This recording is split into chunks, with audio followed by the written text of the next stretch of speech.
This first section deals with graphing and using graphing utilities. And what we'll look at in this particular section is to plot points in a regular coordinate system, rectangular coordinate system, graph equations in a rectangular coordinate system, and also use a graph to determine intercepts. Okay, we'll first start off by explaining what the rectangular coordinate system is. It's sometimes called the Cartesian coordinate system, named after a mathematician named Descartes. What the rectangular coordinate system is, it consists of two number lines that intersect at right angles at their 0 points. So here, the horizontal line you have is the x-axis, and the vertical line is the y-axis. And the point of intersection is their 0 points, which is called the origin. Negative numbers are usually shown to the left and below the origin, and positive numbers are shown to the right and above the origin.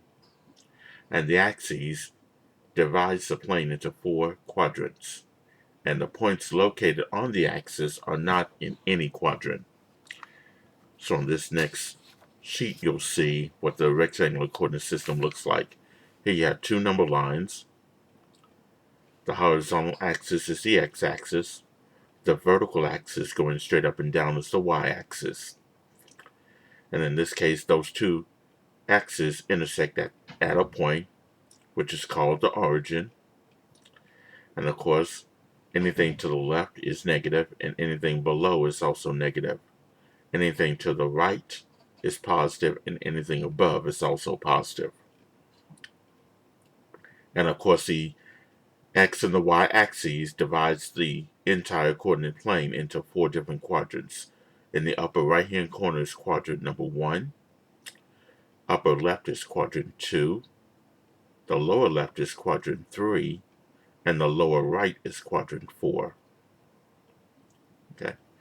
Sometimes points can be in any one of those 4 quadrants, and there are some cases where points could be either on the x-axis or on the y-axis. And on the next sheet is how to plot points. The way we plot points is this. Each point corresponds to an ordered pair of real numbers, usually x, y. And the first number is always the x-coordinate, and the second number is always the y-coordinate. Okay? And when we plot points, we either go to the left or to the right along the x-axis and then go up and down, up or down, parallel to the y-axis. So your x-coordinate tells you to go either to the left or to the right, depending upon the sign.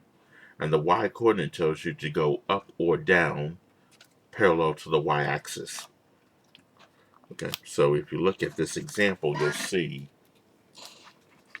how this is going to be done. Here we're going to plot some points here. A has negative 2, 4. B has the coordinates 4, negative 2. C has the coordinates negative 3, 0. And D has the coordinates 0, 3. Okay. So we'll start with a coordinate plane that looks like this. And we'll plot negative 2, 4. Keep in mind the x-coordinate is negative 2. The y-coordinate is 4. So that means we start at the origin, which is 0, 0, and go to the left 2 places because it's negative 2, and then go up 4 and draw the point because it's positive 4. So in this case, negative 2, 4 means to the left 2 and up 4. And we'll label that point as point A.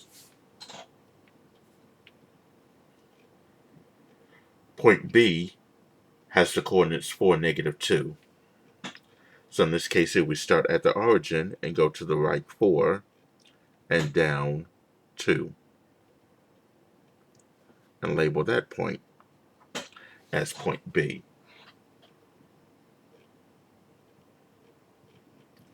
And then C has the coordinates 3, negative 3, 0. In this case here, we'll start at the origin and go to the left 3. Now, the y coordinate is 0. That means we don't go up or down. So this is one point where it is located on the x-axis in this particular situation. And D has the ordered pair 0, negative 3. Now, our x-coordinate is 0, so we don't go to the left, nor do we go to the right. But in this case, we're going to go down 3. So this point is on the y-axis. And label that as point D. So this is basically how you would plot points on a coordinate plane. Okay.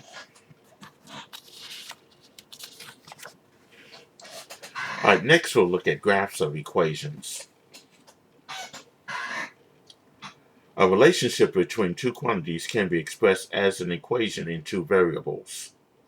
A solution of the equation in two variables, x and y, is an ordered pair of real numbers with the following property.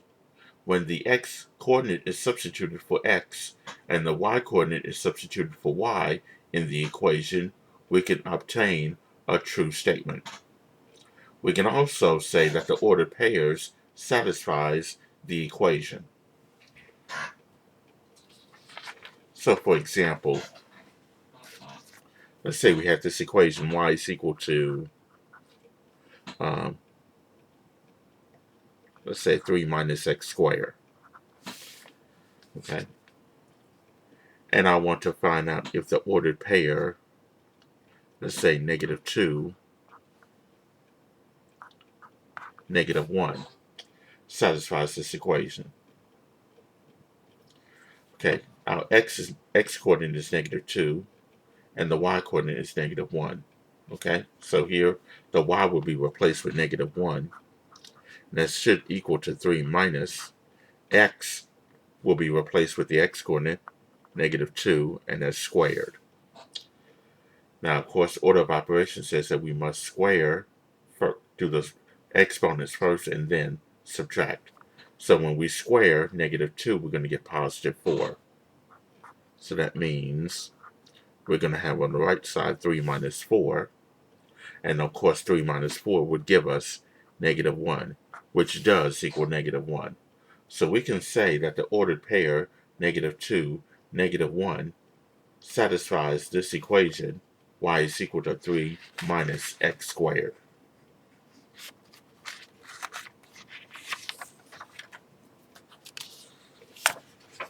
Okay. All right, the graph of an equation in two variables is the set of all points whose coordinates satisfies the equations.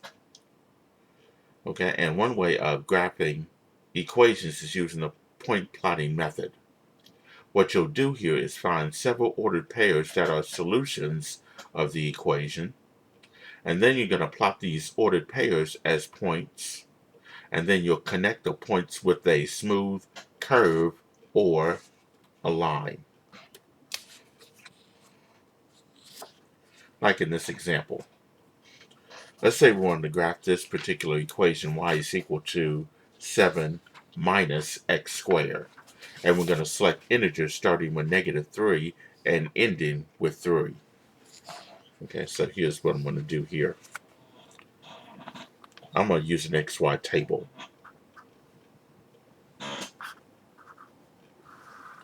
And then we're going to use negative 3 and ending with 3.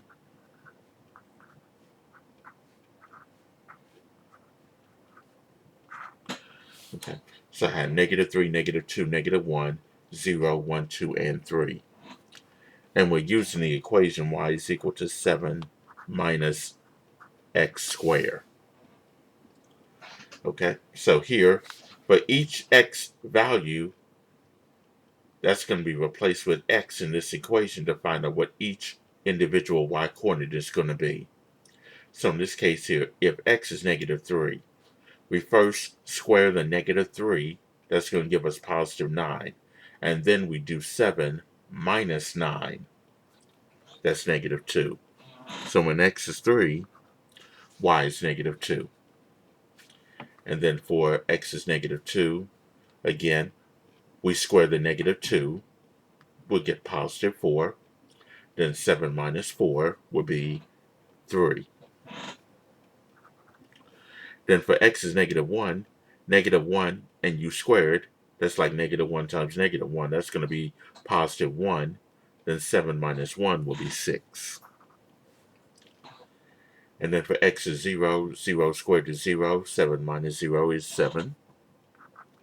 That for x is 1, 1 squared is still 1. 7 minus 1 will give you 6. For x is 2, 2 squared is 4.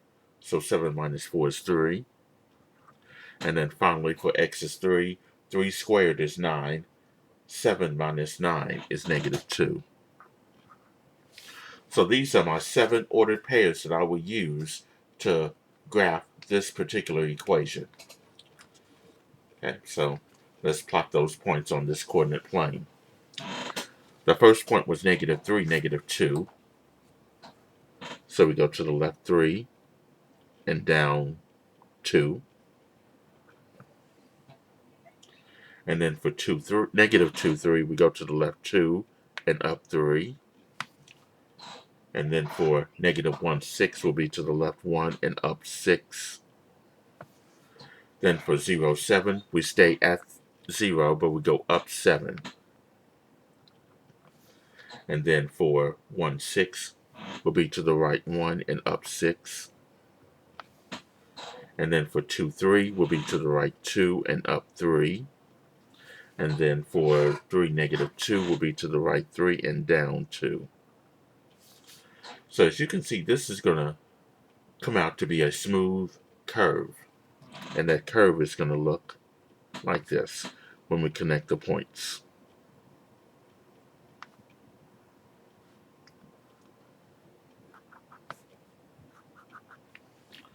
Okay. And that curve has a special name.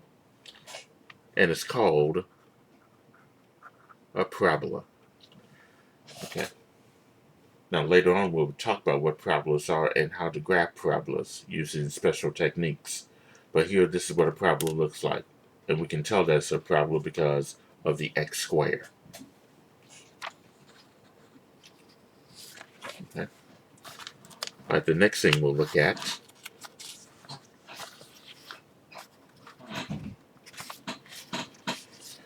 Alright, here's another example. This one is quite easy because here we're going to graph y is equal to 4 minus x. And we're going to select integers from x, 4x, starting with negative 3 and ending with 3. So, like in that last example that I just did, we'll do an xy table.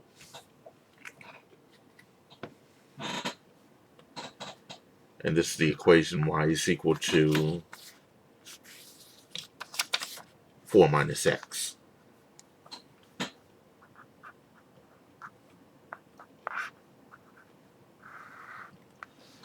Okay, so here's the xy table, and we're going from negative 3 to negative 2, negative 1, 0, 1, 2, and 3. So in this case here, we replace each x with, in this particular equation, to find out what each individual y value is going to be. So if x is negative 3, we're going to have 4 minus negative 3. 4 minus negative 3 is the same as 4 plus 3, which is 7. So when x is negative 3, y is 7. For negative 2, 4 minus the negative 2, or 4 plus 2, which is 6. Then for negative 1, 4 minus the negative 1 is 5. And for x is 0, 4 minus 0 is 4. For x is 1, 4 minus 1 is 3. For x is 2, 4 minus 2, that will give me 2. And then for x is 3, 4 minus 3 will be 1. Okay, so here are my ordered pairs for the graph of this particular equation. And we'll plot those points on the coordinate plane. So here, negative 3, 7 is the first point, so we go to the left 3 and up 7. Draw the point. Then for at -2, -6 will be to the left 2 and up 6. For -1, 5 to the left 1 and up 5. For 0, 4, we stay at 0 but go up 4. For 1, 3 will be to the right 1 and up 3. For 2, 2 to the right 2 and up 2. And for 3, 1 to the right 3 and up 1. Now as you can see, those 7 points form a straight line. So all we have to do there is just connect those 7 points, and this will be the graph of the linear equation y is equal to 4 minus x.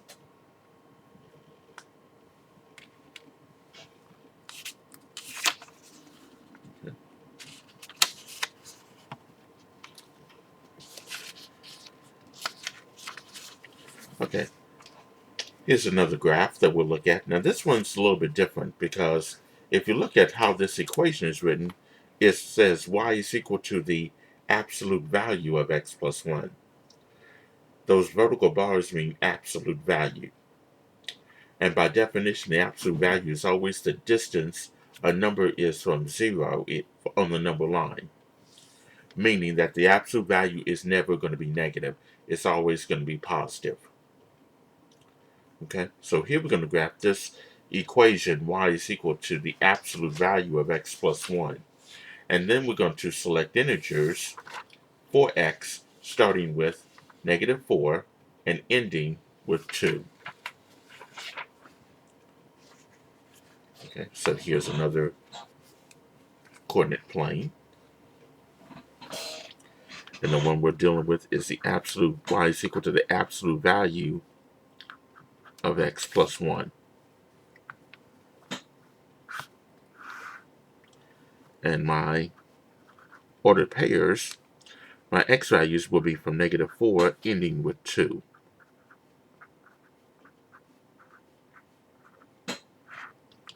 Okay, now the way we're going to do that is this.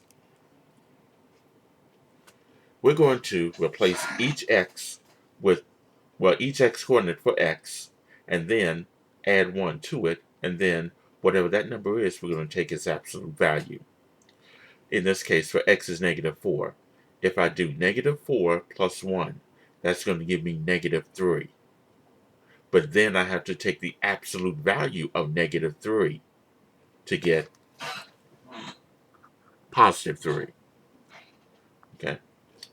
You replace the x with -4. So -4 plus 1 will give you -3. Absolute value of -3 will be +3. Now for -3, you're going to have -3 plus 1. That's -2. Absolute value of -2 is 2.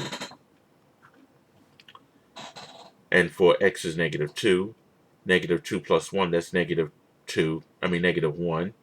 Absolute value of -1 is 1. And then for x is x is -1, sorry, -1 plus 1 is 0. Absolute value of 0 is 0. Then for x is 0, 0 plus 1 is 1. Absolute value of 1 will be 1. And then for x is 1, 1 plus 1 is 2. Absolute value of 2 will remain 2.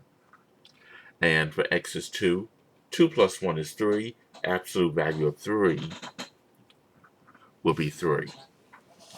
So this is the set of ordered pairs that we will use to graph this particular absolute value equation.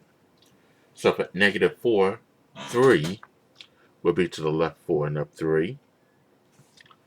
For -3, 2 to the left 3 and up 2.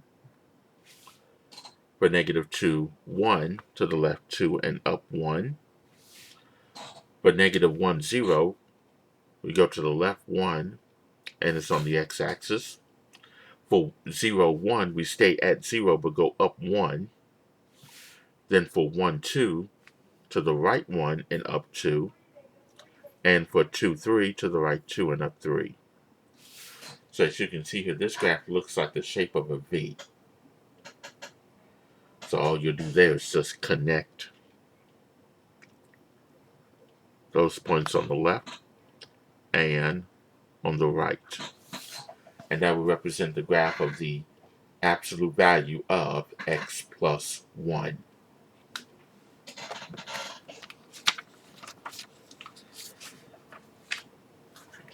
Okay. All right, the next thing we'll look at is intercepts. There are two types of intercepts. One is the x-intercept and the other one is the y-intercept. The x-intercept is the point where the graph intersects the x-axis. In this case here, let's say we have a line going this way, and here's the x-axis right here. The point where this graph crosses the x-axis, that's your x-intercept, which is right here. And then the y-intercept, by definition, is the y-coordinate of the point where the graph crosses the y-axis. So here, this will be your y-intercept up here because that's the y-axis. And this graph crosses the y-axis at this point. So that would be considered the y-intercept.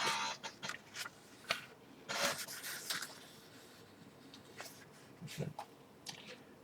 Let's take a look at this example here. Let's say we had this graph and want to find out what the y-intercept is and the x-intercept. As you can see here, now I'll just try to bring this up a bit. This graph crosses the x-axis at -3. As you can see here, it's crossing the x-axis at -3. So the x-intercept would be the ordered pair -3 and 0. And then the y-intercept will be 0, 5 because it's crossing the y-axis at 5. So we write that as an ordered pair 0, 5. Okay, here's another example. Let's say we have this line and we want to find the x-intercept and the y-intercept.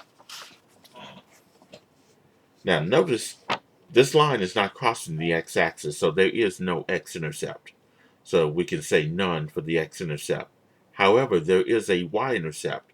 Here, this line is crossing the y-axis at 4. So the ordered pair 0, 4 represents your y-intercept.